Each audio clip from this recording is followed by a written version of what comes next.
Dagdag detalye tayo sa paghahain ng Department of Transportation ng civil cases. Kaugnay po yan sa karambola sa SCTEX noong May 1. May ulat on the spot si Chino Gaston. Chino? Connie, personal na sinamahan ni DOTR Secretary Vince Dizon ang pamilya at abogado ng Philippine Coast Guard personnel na si Diane Janica Alinas sa pagsampa ng kasong sibil laban sa Pangasinan North Transit Incorporated pasado alas 9:30 kaninang umaga sa Quezon City Hall of Justice. Nasawi si Alinas kasama ang kanyang asawa ng tumbukin ng solid gold bus ng kanilang sasakyan sa toll plaza ng SCTEX sa Tarlac noong 1 ng Mayo. 50 million pesos na danyos ang hinihingi ng pamilya alang-alang sa naiwang tanggol ng mag-asawang himalang nakaligtas sa aksidente.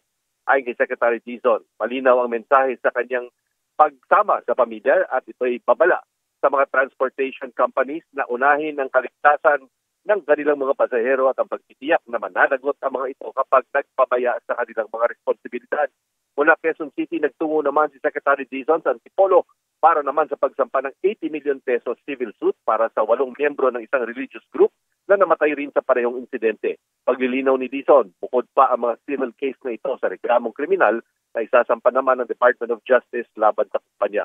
Samantalang, ang administrative case naman patuloy na dinidinig ng LTFRB. Narito po ang pahayag.